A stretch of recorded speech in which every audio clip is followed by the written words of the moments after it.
नमस्कार, प्राइम समाचारमा स्वागत छ। म जीवन खड्का। म दृष्टिवाणी धिताल। सुरु गरौं अहिलेसम्मका प्रमुख समाचारबाट।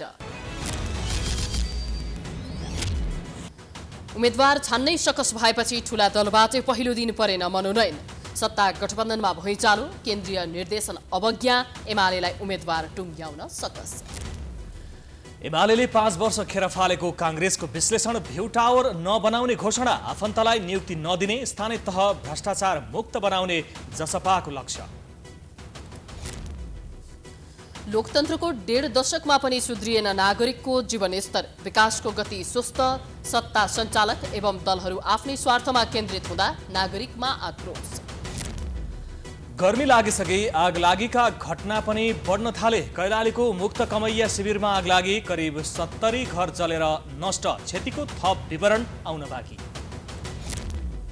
आजदेखि काठमाडौँमा मेलम्चीको पानी अस्थायी रूपमा वितरण सुरु। एक सातापछि दैनिक 17 करोड लिटर बाँडिने, वर्षायाममा समस्या पर्न सक्ने जोखिम भने कायमै। नाइजेरियाको एक अवैध तेल प्रशोधन केन्द्रमा विस्फोट हुँदा कम्तीमा 100 जनाको मृत्यु, घटनाको कारणबारे अनुसन्धान हुँदै।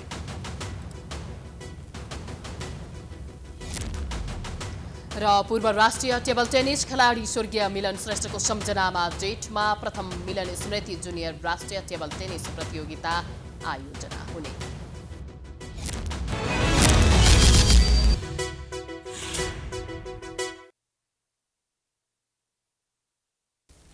अब समाचार विस्तारमा। स्थानीय तहको नेतृत्व गर्न हानथाप देखिएको छ। आजदेखि सुरु उम्मेदवारी मनोनयनका क्रममा देशभरका स्थानीय तहमा दलको प्रतिनिधित्व गर्दै र स्वतन्त्र रूपमा उम्मेदवारी परेको छ। कतिपय ठाउँमा सत्ता गठबन्धनले केन्द्रबाट गरेको निर्णयको अवज्ञा हुने भएको छ। एक रिपोर्ट। आसन्न स्थानीय तह निर्वाचन 2079 का लागि उम्मेद्वारको मनोनयन आइतबारबाट सुरु भएको छ। देशका 753 स्थानीय तहमा स्थापना भएका निर्वाचन अधिकृतको कार्यालयमा सोमबारसम्म मनोनयन गराउन सकिने निर्वाचन आयोगले जनाएको छ। विगतका स्थानीय तहको निर्वाचनमा उम्मेद्वारको मनोनयन दर्ता गर्ने कार्यक्रम 1 दिनको रहेकोमा यसपटक 2 दिनको दिन छुट्याइएको हो। कानून बमोजिम स्थानीय तह सदस्यको निर्वाचनमा उम्मेद्वार बन्न योग्यता पुगेका कुनै पनि व्यक्तिले कुनै पनि समयमा सम्बन्धित निर्वाचन अधिकृतको कार्यालयमा उम्मेद्वारको मनोनयन दर्ता गर्न सक्ने आयोगले जनाएको छ। सबैको चासो रहेको काठमाडौँ महानगरपालिकामा विभिन्न दल र स्वतन्त्र गरी मेयर पदमा पहिलो दिन 16 जनाले उम्मेदवारी दर्ता गराएका छन्। त्यसैगरी उपमेयर पदमा 8 जनाले उम्मेदवारी दर्ता गराएका छन्। काठमाडौँमा सत्ता गठबन्धनका तर्फबाट काङ्ग्रेसकी सृजना सिंहले मेयर पदमा उम्मेदवारी दिने भएकी छिन्।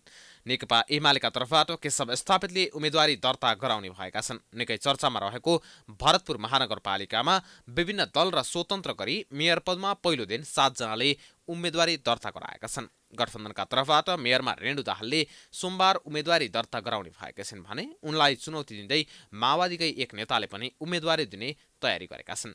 त्यसैगरी पार्टी केन्द्रको निर्णय नमान्ने भन्दै नेपाली काङ्ग्रेसका जगन्नाथ पौडेलले पनि उम्मेदवारी दिने बताएका छन्। भरतपुरमा नेकपा एमालेका विजय सुवेदीले उम्मेदवारी दिएका छन्।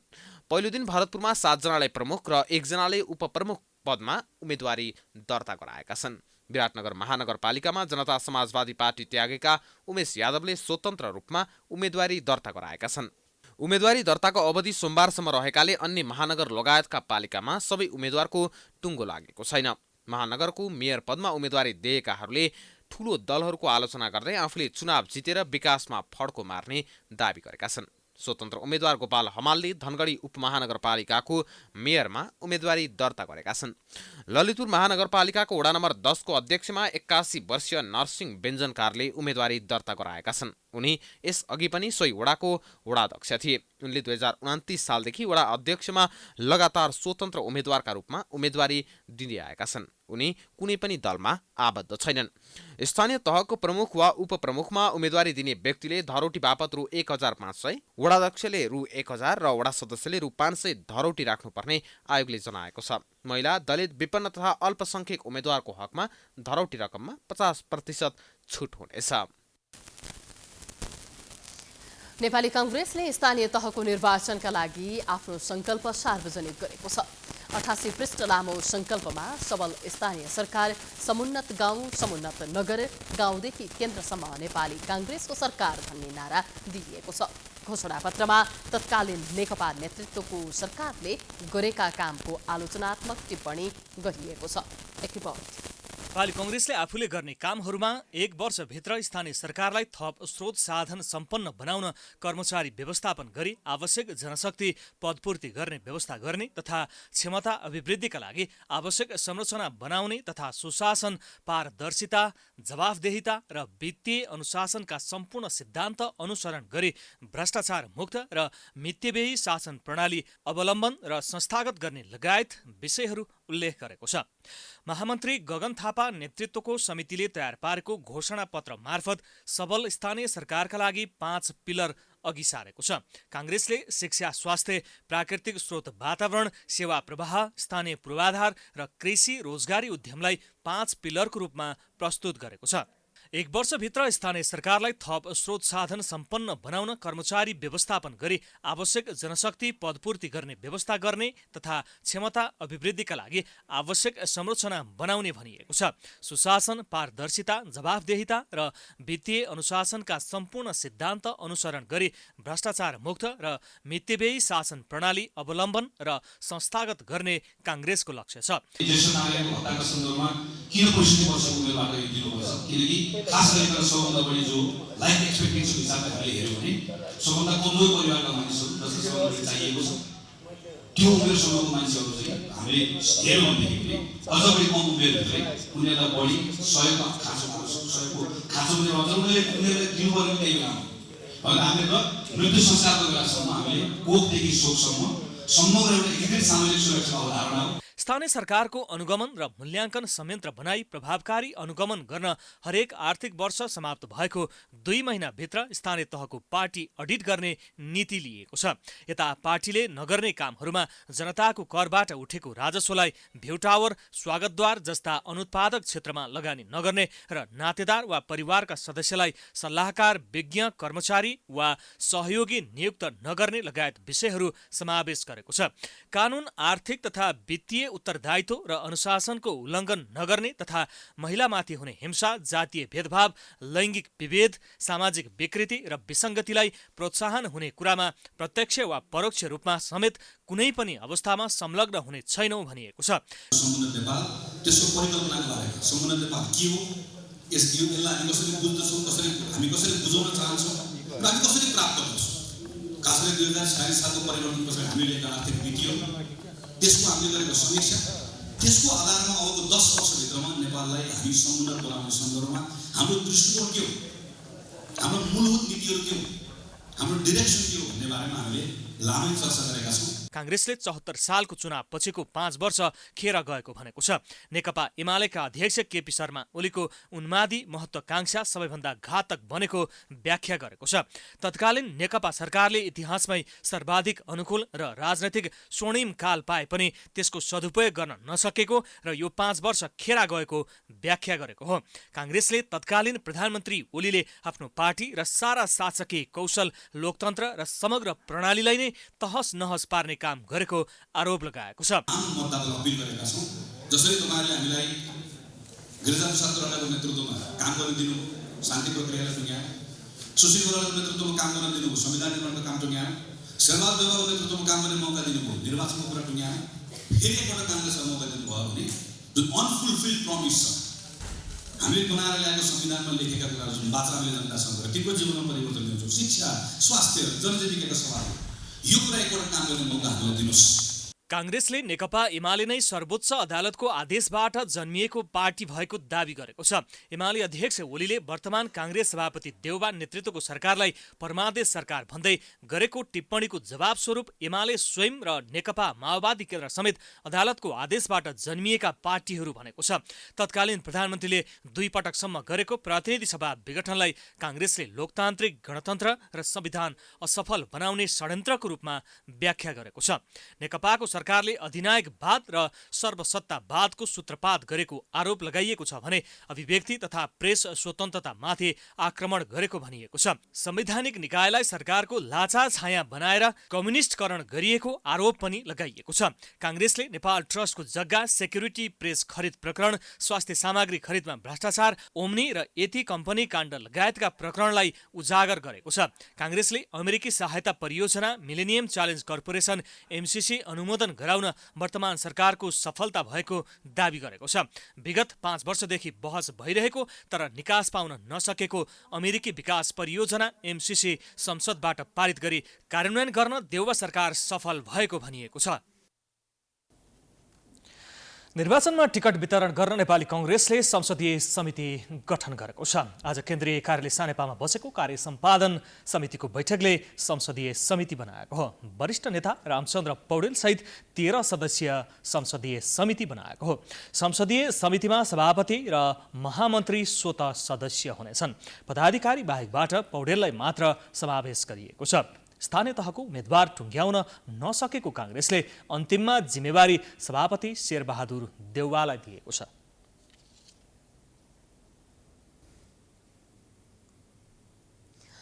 सत्तारूढ दल जसपाले स्थानीय तह निर्वाचनका लागि घोषणापत्र सार्वजनिक गरेको छ।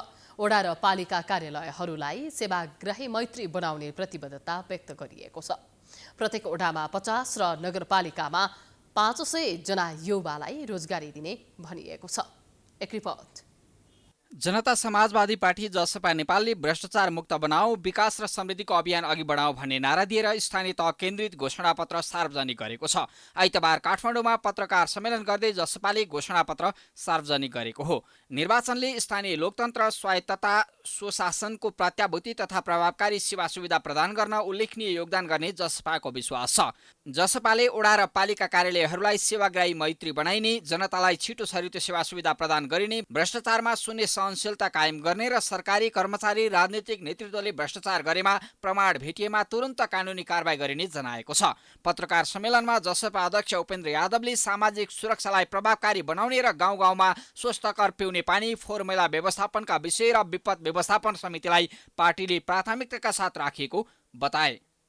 सामाजिक सुरक्षालाई प्रभावकारी बनाउने र गाउँको वातावरणलाई, अधिकांश गाउँमा अस्वस्थ पिउने पानी भएको यानि स्वस्थकर पिउने पानीको अभावका कारण र गाउँमा फोहोर मैला व्यवस्थापन नभएको र त्यस वातावरणबाट अनेकौं प्रकारका रोगहरू फैलिने गरेका छन्। यस्तै जसपाका संघीय परिषद अध्यक्ष डाक्टर बाबुराम भट्टराईले मास्टर प्लान बनाएर नै विकासको योजनालाई अघि बढाइने प्रतिबद्धता जनाए। लोकतन्त्रलाई जनताको घर दैलोमा पुर्याउने र तल्लो तहबाटै विकास गर्ने योजना आफूहरूको रहेको उनको भनाइ छ। हामीले लोकतन्त्रलाई जनताको घर दैलोमा पुर्याउने र विकास चाहिँ माथिबाट लाद्ने होइन, विकास पनि तलैबाट चाहिँ ल्याउने चाहिँ हाम्रो चाहिँ मुख्य चाहिँ यो हाम्रो प्रतिबद्धता छ। त्यस अर्थमा अरूले गरेका प्रतिज्ञा भन्दा हाम्रा जुन प्रतिबद्धता छन् ती चाहिँ विशिष्ट छन्, नवीन छन्।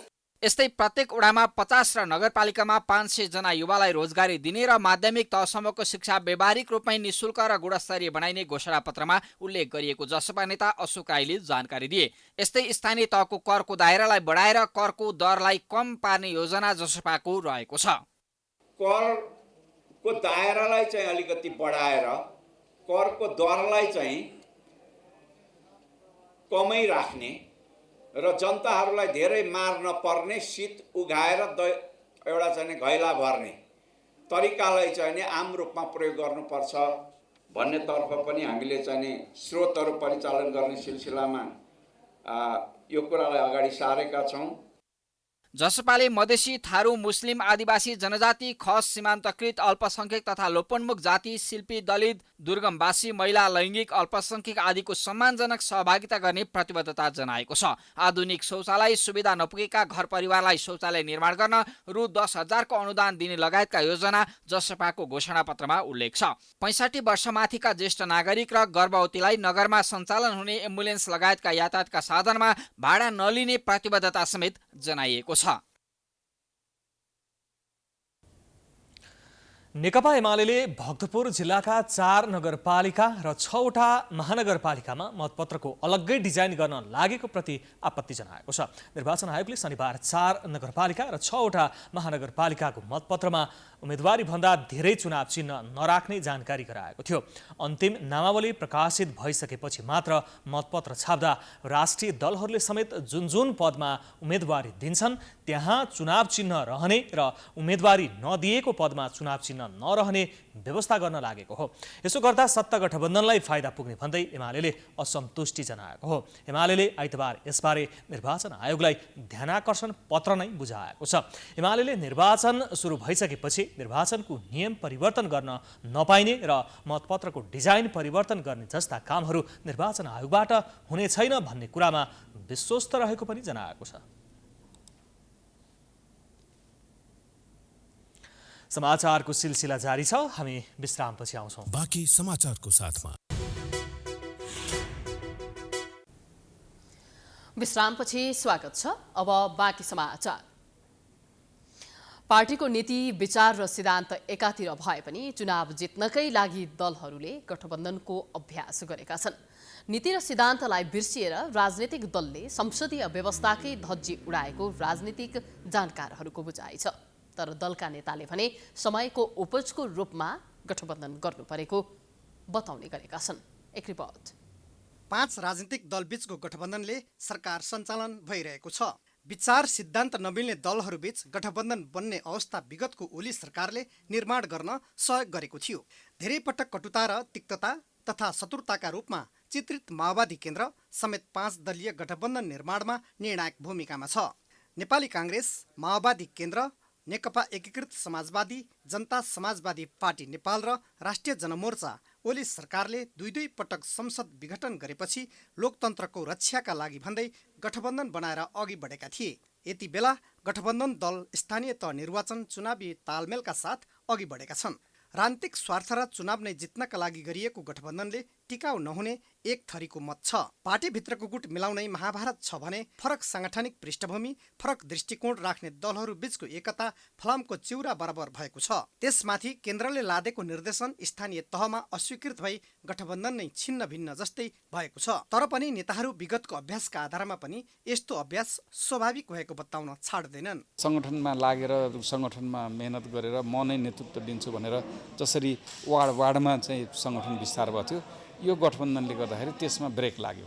किनभने कुनै वार्डमा तपाईँले कम्प्रोमाइज गर्दाखेरि अर्को दललाई चाहिँ त्यो उम्मेदवार दिनु पर्यो, जसले गएको 5 वर्षमा सङ्गठन बनाएर म उम्मेदवार हुन्छु भन्ने जुन सोच राखेको थियो त्यसमा धक्का लाग्यो। त्यसले चाहिँ ग्रामीण भेगमा पुग्ने जुन सङ्गठनको विस्तारमा त्यसले केही असर चाहिँ गर्छ। गठबन्धनमा फरक चुनाव चिन्ह, उम्मेदवारको फरक सिद्धान्त बोकेकालाई भोट हाल्नुपर्ने बाध्यता छ।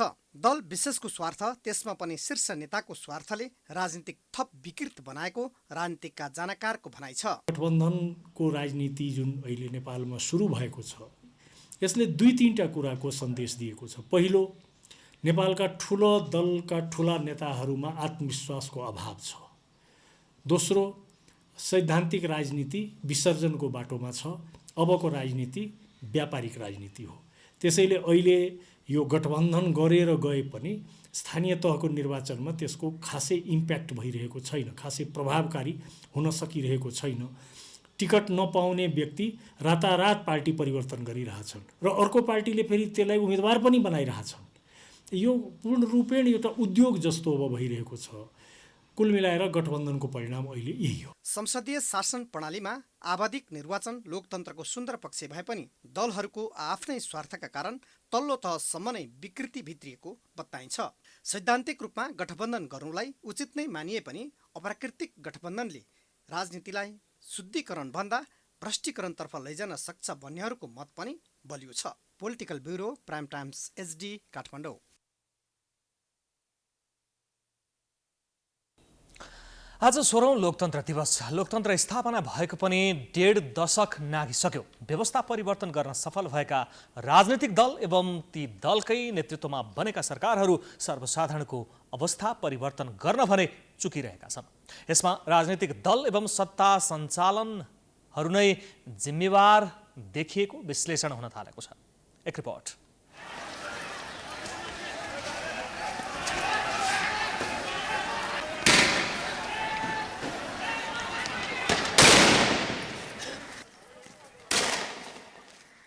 विक्रमसम्म 2063 वैशाख 11 गते तत्कालीन राजा ज्ञानेन्द्रले आन्दोलनरत दलको मार्गचित्र बमोजिम विक्रमसम्म 2059 जेठ 8 गते विघटन भएको संसद पुनर्स्थापना गरे। अनि 2064 देखि देशभर लोकतन्त्र दिवस मनाउन थालिएको हो। विक्रमसम्म 2064 चैत 28 गते पहिलो संविधान सभा निर्वाचन भयो। संविधान सभाको 2065 जेठ 15 गते बसेको पहिलो बैठकले 240 वर्षे राज संस्थाको विधिवत अन्त्य गर्यो। पहिलो संविधान सभाले संविधान जारी गर्न नसकेपछि विक्रमसम्म 2070 मङ्सिर 4 गते सम्पन्न दोस्रो संविधान सभा निर्वाचनबाट निर्वाचित सभाले 2072 साल असोज 3 गते संघीय लोकतान्त्रिक गणतन्त्र नेपालको संविधान जारी गर्यो। त्यस पश्चात लोकतान्त्रिक व्यवस्था अझै सुदृढ बन्दै गयो। लाखौं जनताको योगदान र बलिदानबाट प्राप्त लोकतन्त्रलाई यहाँ राजनीतिक दलले भने बलियो बनाउने कोसिस गरेनन्। लोकतन्त्रबाट अभिव्यक्ति स्वतन्त्र लगायतका विषयमा जनताले उपलब्धिको रूपमा लिए पनि जनताको जीवनस्तर भने फेरिएन। देशमा आर्थिक समृद्धि विकास लगायतका कुरामा लोकतान्त्रिक पद्धति चुक्दै गयो। लोकतन्त्रमा भएका डिमेरिट्सहरूका कारणले विभिन्न कारणले अहिलेको विश्व राजनीतिको परिवेशका कारणले परिस्थितिका कारणले जुन लोकतन्त्रमा देखा परेका विकृति विसङ्गतिहरू छन् त्यसले चाहिँ नेपाली जनताले आशा गरे अनुरूप लोकतन्त्रको महसुस गर्न पाएका छैनन्। त्यो चाहिँ राजनीतिक पार्टीहरूको कमी कमजोरी हो। लोकतन्त्र आएपछिका वर्षहरूमा कति रोजगारी सिर्जना गरिए, आर्थिक अवस्था कता जाँदैछ, गरिब र धनी बीचको खाडलमा कति अन्तर छ भन्ने जस्ता जनताका विषयमा सत्ता सञ्चालकहरूले अझै पनि ध्यान दिन सकेका छैनन्। देशले लोकतन्त्र पाएको 16 वर्ष बितिसक्दा पनि नागरिकले घाँस बाँस र कपासको लागि भौतारी रहनु दुर्भाग्य भएको विश्लेषण हुन थालेको छ। परराष्ट्र नीति, आर्थिक नीति लगायतका विषय कमजोर बन्दै जाँदा पनि लोकतन्त्र अझै कमजोर बन्दै गएको देखिन्छ। अझै लोकतन्त्रको लागि नेतृत्व गरेका दलहरू भित्रको आन्तरिक लोकतन्त्र बलियो नबन्दा पनि लोकतान्त्रिक पद्धति कमजोर बन्न पुगेको हो। अब यसलाई अझै मजबुत बनाउन बलियो परराष्ट्र नीति, विकास र समृद्धिसँगै जनताको दैनिकी बदल्न पनि जरुरत रहेको बताउँछन् परराष्ट्रविद नीलम्बर आचार्य। पहिले त समीक्षा गर्नु पर्यो, कहाँ के कमी कमजोरी रहे, व्यवहारमा के कति संस्थाका कमजोरी के हुन्, संस्था सञ्चालन गर्नेका के कति कमजोरी हुन्, नियम कानुन संविधानका के कति कमजोरी हुन्, किन चाहिने कहाँ कति नीतिहरू निर्माण भएनन्, नीतिहरूको पालन किन हुँदैन, निर्माण भएकाहरूको पनि कानुनहरूको पालन किन हुँदैन, अनि यी सबैको चाहिने राम्ररी समीक्षा गरेर अनि के कति सुधार गर्नुपर्छ त्यो सुधार गर्नुपर्छ। लोकतन्त्रको आभास गराउन नेतृत्वकर्ता, राजनीतिक दल र सम्बन्धित सबै गम्भीर हुन आवश्यक छ। नेपालमा लोकतन्त्रलाई केवल एउटा प्रणालीको मात्र रूपमा नलिई सामाजिक विकास र समृद्धिको बाटो बनाउन पहल गर्नुपर्ने जरुरत छ। लोकतन्त्र दिवसका अवसरमा आज हामीले सर्वसाधारणसँग लोकतन्त्र आएपछिको अवस्थाका बारेमा प्रतिक्रिया लिएका छौं। उनीहरूको भनाई आजको आम विचारमा।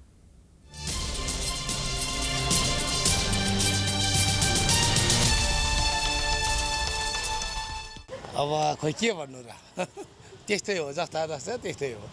यहाँका राजनीतिक दलका पार्टीहरूलाई के भन्न चाहनुहुन्छ? यहाँको राजनीति पार्टीहरूलाई त के भन्नु र, खोइ अब लोकतन्त्र भन्छ, केही अनुभूति छैन, लोकतन्त्र भन्नु मात्रै छ।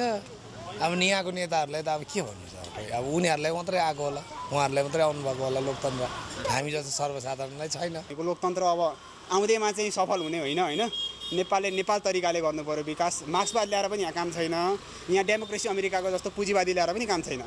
नेपालले चाहिँ नेपाल बनाउनको लागि नेपाल हुनु पर्यो। अब त्योभन्दा अरू त अब सबैलाई थाहा भएको कुरा हो होइन, अब अरू त के भन्नु छ र। देशमा लोकतन्त्र आयो तर जनताहरूले त्यो लोकतन्त्रको अनुभव गर्न पाएनन्। किन भन्दाखेरि यहाँ स्वार्थले गर्दा के नेताहरूले आफ्नो स्वार्थ पुरा गरे तर जनतालाई चाहिँ आफ्नो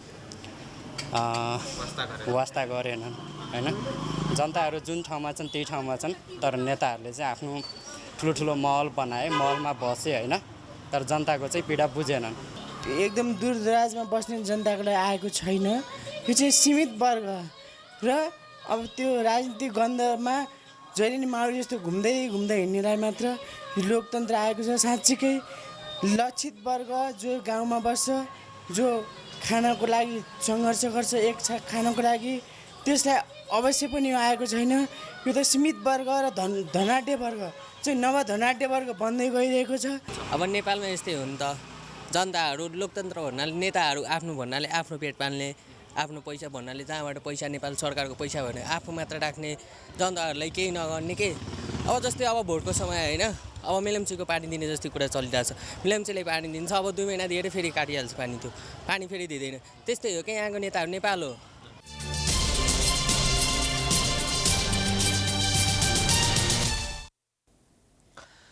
कैलालीको मुक्त कमैया शिविरमा भीषण आगलागी भएको छ। कैलाली गाउँपालिका 7 को रामपुरमा रहेको विपदपुर शिविरमा आइतबार दिउँसो आगलागी भएको प्रहरीले जनाएको छ। खेतमा गहुँ नल बाल्न लगाइएको आगो हावाका कारण शिविरमा सल्केको हो। धनगढी उपमहानगरपालिका, टिकापुर नगरपालिका, घोडाघोडी नगरपालिकाको दमकलले आगो नियन्त्रणको प्रयास भइरहेको छ। घटनास्थलको निरीक्षणको लागि प्रमुख जिल्ला अधिकारी र सुरक्षा निकायका प्रमुखहरू पनि घटनास्थल पुगिसकेका छन्। हावाहुरी चलेको कारण पूर्ण रूपमा निभाउन समस्या भएको प्रहरीले जनाएको छ। करिब 80 वटा घर रहेको उक्त शिविरका 70 वटा घरहरू जलेर नष्ट भएका छन्। आगलागीबाट भएको क्षतिको बारे भने विवरण आउन बाँकी रहेको छ। शिविरका मान्छेहरू तितर-बितर भएकोले क्षति के कति भयो भन्ने यकिन हुन नसकेको प्रहरीले जनाएको छ।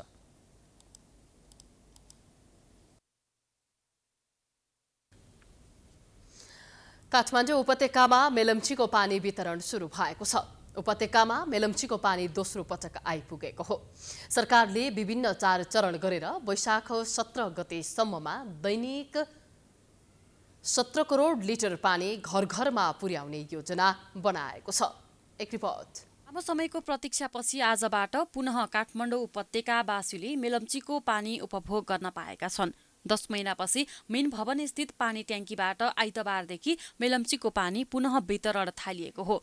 अहिले पनि अधिकांश स्थानमा नयाँ पाइपको परीक्षण गर्न बाँकी भएकोले पुरानो पाइपबाट नै वितरण थालिएको छ। पानी वितरणको पहिलो दिन मेन भवन वरपरका केही घरमा मात्रै पानी आएको थियो भने केही वरपरका घरको नागरिकले बिहानैदेखि मेलम्चीको पानी आउने बाटो हेरे तर मेलम्चीको पानी नआएको गुनासो गरे। छैन, बिहान 11 बजे आउने भन्ने खबर थियो होइन। 11 बजे पनि धारा खोलेको, 12 बजे पनि धारा खोलेको, मैले पटक खोलिरहेको छु, धारा चाहिँ आएको छैन। हतार पहिला पनि उद्घाटन गरियो होइन। 2-3 दिन ट्रायलमा आयो भने त्यति बेला पानी जस्तो कोटेश्वर एरियातिर पानी आइरहेको थियो। 1 हप्तामा एकपल्ट जस्तो गरेर पनि दिइरहेको थियो। तर अब अहिले हेरौँ अब कस्तो हुन्छ। अब अहिलेसम्म चाहिँ आएको छैन, आउँछ भन्ने एकदम आशा छ। गत वर्ष पनि सुरुमा थोरै परिणामबाट पानी वितरण थालिएको थियो। अहिले सुरुमा 5 करोड लिटर पानी ल्याइने र बिस्तारै बढाइने बताइएको छ। गत वर्ष असारमा आएको बाढीका कारण मेलम्ची खानेपानी आयोजनामा क्षति पुगेको थियो। यो पटक पनि अस्थायी रूपमा मेलम्चीको पानी वितरण गरिएको हुँदा पुनः बाढीले बगाएर मेलम्चीको पानी आशाको केन्द्र मात्रै बन्ने हो कि भन्ने चिन्ता उपत्यकावासीमा छ। उनीहरूले कि माथिबाटै बनाएर ल्याउनु पर्ने होइन, ल्याएर उनीहरूले अब खालि जब आयो अहिले त भोटको लागि मात्रै हो। धेरै जस्तो जस्तै सुकै जे भन्ने पनि उद्घाटन गर्ने मात्रै बल हुन्छ मान्छेलाई होइन। अनि गर्दाखेरि अब सुविस्ता त त्यो उनीहरूले राम्रो गरेर व्यवस्था गरेर ल्यायो भने त राम्रो हुन्थ्यो। 2 महिनापछि अब 2 महिना आउँछ आउँदैन, बेसरी पानी आयो भने त भला त बन्द गर्न परिहाल्यो। गत असारमा आएको बाढीका कारण क्षतिग्रस्त भएको उक्त संरचना सडक मर्मत गरेर आयोजनाका संरचना खुलाइएपछि हाल पानी काठमाडौँ ल्याइएको हो। अस्थायी रूपमा उपत्यकामा पानी वितरण गरिए पनि खानेपानी मन्त्री उमाकान्त चौधरीले भने अब काठमाडौँवासीलाई खानेपानीको समस्या नहुने धारणा राख्छन्। राजधानी काठमाडौँ उपत्यकाको बढ्दो जनसङ्ख्या र सम्भावित बाढी पहिरोलाई दृष्टिगत गरी मन्त्रालयले वर्षायाममा मेलम्चीको पानीको विकल्पको रूपमा बागमती नदीको पानी शुद्धिकरण गरी ल्याउने प्रक्रिया अगाडि बढाइसकेको कुरा जानकारी गराउन चाहन्छु। त्यस्तै सिसनरी जलाधार क्षेत्र महादेव खोलाको पानी काठमाडौँमा वितरण गर्ने विषयमा अध्ययन भइरहेको छ। काठमाडौँ उपत्यका खानेपानी लिमिटेड केयुकेएलका अनुसार पहिलो चरणमा मेन भवन ओभरहेड ट्याङ्की, अनामनगर ओभरहेड ट्याङ्की, महाकाल चौर रानीपोखरी र खुमलटार पानी पोखरी गरी 4वटा पानी ट्याङ्कीबाट मेलम्चीको पानी वितरण सुरु गरेको हो। त्यसपछि विभिन्न 4 चरण गरी वैशाख 17 गतेसम्म विभिन्न 10 पानी पोखरीबाट दैनिक रूपमा 17 करोड लिटर मेलम्चीको पानी उपभोक्ताका घर घरमा पुग्ने लिमिटेडले जनाएको छ। गत वर्ष 9वटा पानी पोखरीबाट वितरण गरिएको पानी 1,60,000 धारामा वितरण गरिएको थियो। यस वर्ष 10वटा पानी पोखरीबाट 1,75,000 धारामा पानी वितरण गरिने आयोजनाले जनाएको छ। यसरी हामीले चाहिँ यसपालि गत साल 1,60,000 धारामा पानी दिन सकेका थियौँ भने यो साल हामीले 1,75,000 धारामा पानी पुर्याउन सक्छौँ। त्यसमा हाम्रो थप भएका धाराहरू यो भक्तपुर एरियाका सूर्यविनायक एरियाका धाराहरू थप हुनेछ भने कीर्तिपुरकै पनि धेरै थप धाराहरूमा हामी वितरण गर्न सक्छौँ। यो हाम्रो लागि निकै नै सुखद अवसर छ। यसअघि 2077 चैतमा मेलम्चीको पानी परीक्षण वितरण स्वरूप उपत्यकावासीको धारामा खसालिएको थियो। सोही बेला राष्ट्रपति विद्यादेवी भण्डारीबाट मेलम्ची आयोजनाको उद्घाटन पनि गरिएको थियो। तर 2078 असार पहिलो साता आएको बाढीले ठूलो क्षति पुर्याएपछि मेलम्चीको पानी काठमाडौँ ल्याउनमा अवरोध खडा भएको थियो। अख्तियार दुरुपयोग अनुसन्धान आयोगले तत्कालीन महेन्द्रनगर नगर विकास समितिको जग्गा अनियमितता प्रकरणमा 109 जनामाथि विशेष अदालतमा मुद्दा दर्ता गरेको छ। तत्कालीन नगर विकास समितिले सरकारी सार्वजनिक सम्पत्तिको गैरकानुनी रूपमा व्यक्तिका नाममा दर्ता र भोग चलन गरेको भन्दै आयोगले विशेष अदालतमा 3वटा मुद्दा दर्ता गरेको हो। 2064 पुस 6 गतेको निर्णयबाट 9 जना कर्मचारीलाई 10 कट्ठा 4 धुर जग्गा वितरण गरिएको भन्दै आयोगले 29,74,000 बिगो दाबीसहित समितिका तत्कालीन अध्यक्ष कान्तुराम पनेरू, मालपोत कार्यालय कञ्चनपुरका तत्कालीन कार्यालय प्रमुख बिसन सिंह थापा समेत 22 जना उप मुद्दा दायर गरेको अदालतका शाखा अधिकृत यज्ञराज रेग्मीले जानकारी दिए। यस्तै पल्टु राणा तत्कालीन अध्यक्ष रहेको बेला 9 कर्मचारीलाई जग्गा वितरण गरिएको भन्दै तत्कालीन कार्यालय प्रमुख बिसन सिंह थापा समेत 25 जना उप मुद्दा दायर गरिएको छ। यस्तै समितिको जग्गा गैरकानुनी रूपमा व्यक्तिका नाममा दर्ता गरेको भन्दै अन्य 62 जनामाथि पनि मुद्दा दर्ता भएको छ।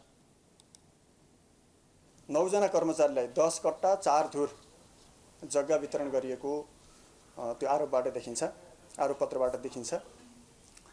त्यसमा 2064 सालको मुद्दामा जम्मा बिगो 29,74,360 रुपियाँ दाबी गरिएको छ। यसअघि तत्कालीन समितिका पदाधिकारीले तोक आदेशका भरमा र प्रक्रिया नै पूरा नगरी जग्गा बिक्री वितरण र लेजमा दिएको उजुरीपछि आयोगको टोलीले अनुसन्धान थालेको थियो। स्थापनाका बेला 638 बिघा जमिन रहेको समितिसँग अहिले केही बिघा मात्रै बाँकी रहेको अख्तियारको अनुसन्धानले देखाएको छ।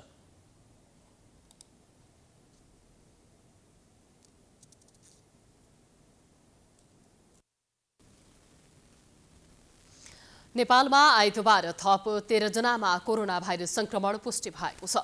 देशभर गरिएको 3,144 PCR परीक्षणका क्रममा 11 जना र 1,111 एन्टिजेन परीक्षणका क्रममा 2 जनामा कोरोना संक्रमण पुष्टि भएको हो। कोरोनाका कारण आइतबार पनि कसैको मृत्यु नभएको स्वास्थ्य मन्त्रालयले जनाएको छ। त्यस्तै थप 25 संक्रमित कोरोना मुक्त हुँदा हालसम्म नेपालमा 9,66,523 जना निको भएका छन्। हाल नेपालमा 269 सक्रिय संक्रमित आइसोलेसनमा रहेको मन्त्रालयले जनाएको छ।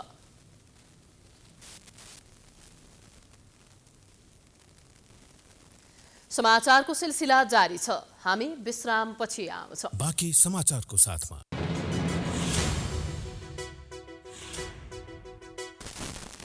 विश्रामपछि पुनः स्वागत छ। अब आर्थिक समाचार।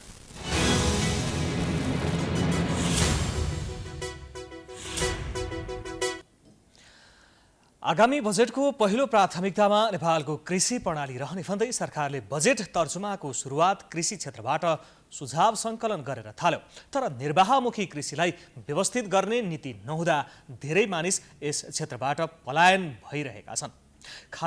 साथै खर्बौंको कृषि वस्तु आयात गर्नुपर्ने बाध्यतासँगै नेपालको अर्थतन्त्र पनि खस्किरहेको छ। एक रिपोर्ट। नेपाललाई कृषि प्रधान देश भनिए पनि सरकारी निकायबाटै यसको अवमूल्यन भइरहेको छ। अरु त के, कृषिसँग सम्बन्धित सिंचाइ र कृषि मन्त्रालय बीच नै समन्वयको अभाव छ।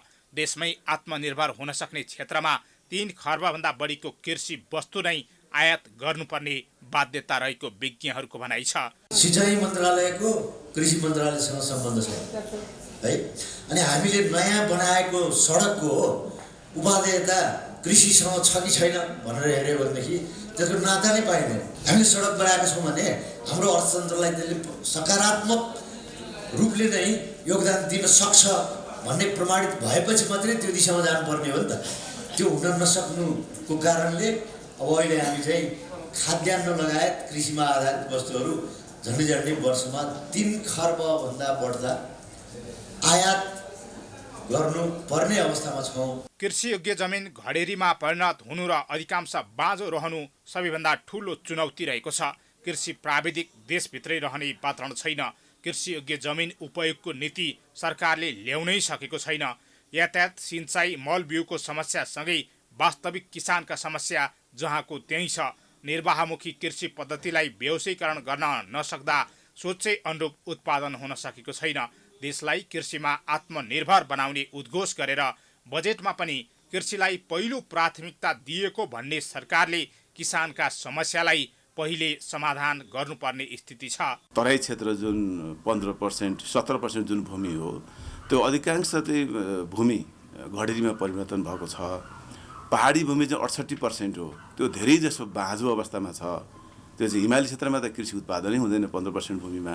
र अहिले कृषिलाई चाहिँ व्यवस्थित तरिकाले अब अहिले निर्वाहमुखी कृषि प्रणाली छ देशको, यसलाई व्यावसायिक बना लिएर जानको लागि जुन पहाडी क्षेत्रको जुन 68% भूमि हो नि त्यो भूमिलाई कसरी राज्यले उपयोग गर्ने, कृषि क्षेत्रमा कसरी उपयोग गर्ने, जुन बाँझो भएर गइरहेको जमिन छ त्यो जमिनलाई कृषिमा कसरी उपयोग गर्ने कुरामा राज्यले एउटा नीति ल्याउनुपर्छ। यता कृषिमा अनुदान पनि दिइन्छ तर ठूला पेट भएका किसान कहाँ मात्र पुग्ने गरेको विज्ञहरूको आरोप छ। वास्तविक किसानलाई अनुदानबाट पाखा लगाइएको हुन्छ। यसको पुनरावलोकनको जरुरत भइसकेको विज्ञहरूको मत छ। तथ्याङ्क यसो हेऱ्यो भनेदेखि अनुदान भनेको छ प्रधानमन्त्रीको के अरे चाहिँ कृषिमा चाहिँ के कोष भनेको छ है, हेर्दै जानुभयो भनेदेखि त्यो सबै अनुदानहरू यसो त्यसो अलिक ठुलो पेट भएका किसानहरूको पोल्टामा पुगिरहेको छ।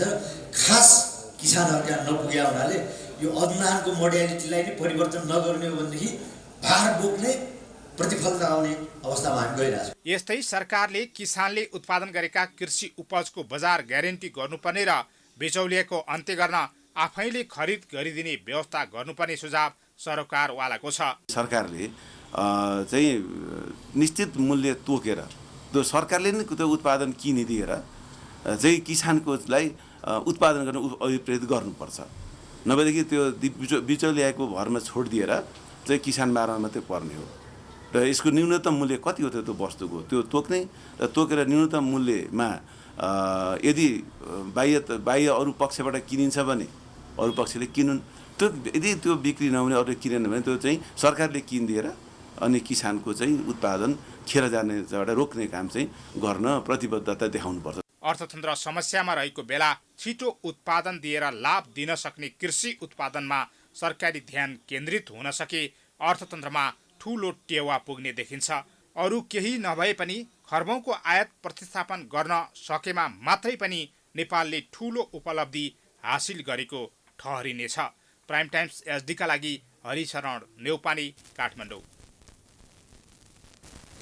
अर्थमन्त्री जनार्दन शर्माले गरिबीका कारण रोग पालेर बस्नुपर्ने बाध्यताको अन्त्य गर्ने गरी बजेट र कार्यक्रम प्रस्ताव गर्न स्वास्थ्य मन्त्रालयलाई आग्रह गरेका छन्। आगामी आर्थिक वर्ष 2079-80 को बजेट निर्माणका विषयमा स्वास्थ्य तथा जनसङ्ख्या मन्त्रालयसँग भएको छलफलमा मन्त्री शर्माले गरिबी मुक्त गरी रोग लाग्नबाटै जोगाउने हिसाबले मन्त्रालयबाट बजेट र कार्यक्रम ल्याउन भनेका हुन्। पालिकाहरूमै विज्ञ सेवा सहितको अस्पताल र सुविधा सम्पन्न प्रयोगशाला निर्माण गर्नुपर्ने उनले बताएका छन्। उनले पाटन अस्पताल जस्तै स्वास्थ्य विज्ञान प्रतिष्ठान र त्रिभुवन विश्वविद्यालय शिक्षण अस्पताल महाराजगञ्जको सेवा अन्यत्र पनि विस्तार गर्ने गरी बजेट र कार्यक्रम प्रस्ताव गर्न पनि आग्रह गरे। स्वास्थ्य बीमा अति विपन्न परिवारसम्म पुग्ने, सुत्केरी सेवा सुधार गर्ने, मृगौला कलेजो लगायत नसर्ने तर जटिल प्रकारको रोगको उपचार गर्न विदेश जानु नपर्ने स्थिति सृजना गर्ने गरी आगामी बजेटमा सम्बोधन गर्नुपर्ने खाँचो रहेको बताएका छन्। बैठकमा योजना आयोगका उपाध्यक्ष विश्वनाथ उपाध्यायले मेडिकल टुरिज्म बनाउने, नेपालमा असम्भव भए मात्र विदेशमा उपचार गर्न जाने व्यवस्था लागू गर्ने, साथै प्रदेशमा रहेको प्रादेशिक अस्पताललाई रिफरल सेन्टरका रूपमा विकसित गर्नुपर्ने लगायतका सुझाव दिएका थिए।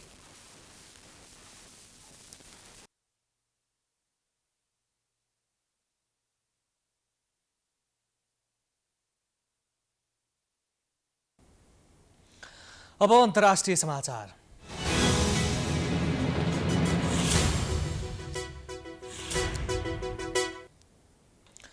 दक्षिणी नाइजेरियाको इमो राज्यमा अवैध रूपमा सञ्चालित एक तेल प्रशोधन केन्द्रमा विस्फोटन हुँदा कम्तीमा 100 जनाको मृत्यु भएको छ। दर्जनौं कामदारहरूले काम गरिरहेका बेला विस्फोटन भएको र विस्फोट हुनुअघि उक्त केन्द्रमा ठूलो आगलागी भएको बताइएको छ। घटना भए लगत्तै उद्धारकर्मीहरू खटिएका छन् भने उद्धारकर्मीहरूले 80 वटा जलेका शव फेला पारिसकेका छन्। घटनास्थल नजिकैका झाडी र जंगलमा धेरै शव छरिएको अवस्थामा फेला परेको पनि अन्तर्राष्ट्रिय सञ्चार माध्यमहरूले जनाएका छन्। उक्त घटना हुनुको कारण भने स्पष्ट भइ नसकेको बताइएको छ। गरिबी र बेरोजगारीको कारण दक्षिणी नाइजेरियामा अवैध खनिज तेलको प्रशोधन केन्द्र सञ्चालन हुँदै आएको छ। नाइजेरियामा चोरी भएको कच्चा तेल प्रशोधन गर्ने कारखानाको विस्तार रोक्न त्यहाँका अधिकारीहरूले ठूलो सङ्घर्ष गरिरहनु परेको छ। तथापि नाइजेरियाका वैधानिक तेल प्रशोधन केन्द्रहरूले पनि आफ्नो क्षमता अनुसार काम गर्न नसक्दा इन्धन अभाव र मूल्य वृद्धि हुने गरेको आरोप खेप्दै आएको छ। अब खेलकुद समाचार।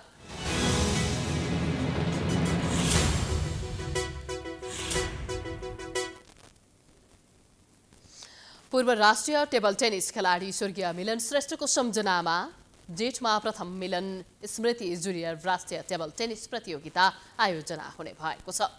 आयोजक स्पिन इभेन्ट्स प्रालीले आइतबार काठमाडौँमा पत्रकार सम्मेलन गर्दै प्रतियोगिता जेठ 7 देखि 9 गतेसम्म लयनचौर स्थित राष्ट्रिय टेबल टेनिस प्रशिक्षण केन्द्रमा हुने जानकारी दिएको हो।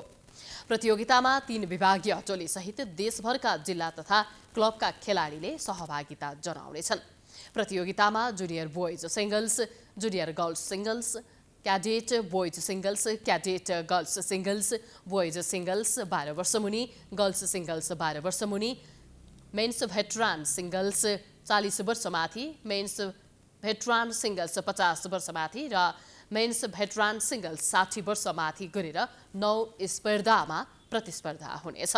जुनियर बोइज गर्ल्स तथा क्याडेट बोइज गर्ल्सको विजेताले 20,000, दोस्रोले 10,000 र सेमिफाइनल पुग्नेले 5,000 पाउने भएका छन्। 12 वर्ष मुनि बोइज सिंगल्स, गर्ल्स सिंगल्स तथा भेटरान तर्फको विजेताले 10,000, दोस्रोले 5,000 र सेमिफाइनल पुग्नेले 2,500 पाउनेछन्।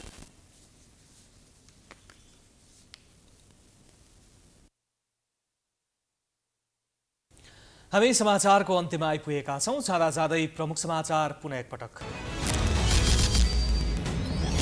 उम्मेदवार छान्नै सकस भएपछि ठूला दलबाटै पहिलो दिन परेन मनोनयन, सत्ता गठबन्धनमा भुइँचालो, केन्द्रीय निर्देशन अवज्ञा, एमालेलाई उम्मेदवार टुङ्ग्याउन सकस।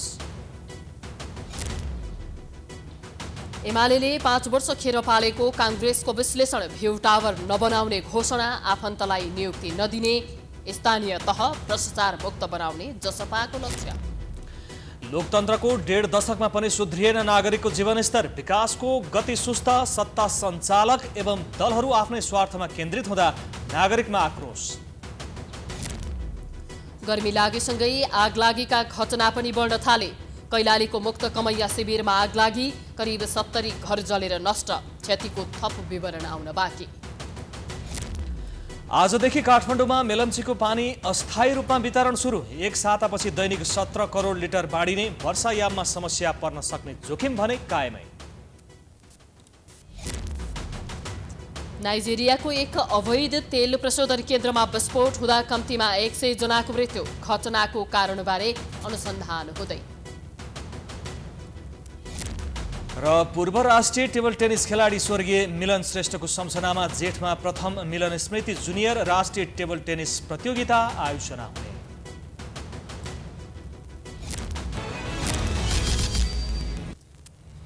प्राइम समाचार अहिलेलाई सकियो। यसपछिको प्रस्तुति जनता जान्न चाहन्छन् ऋषि धमाला अनुसार हेर्दै गर्नुहोला प्राइम टाइम्स SD नमस्कार।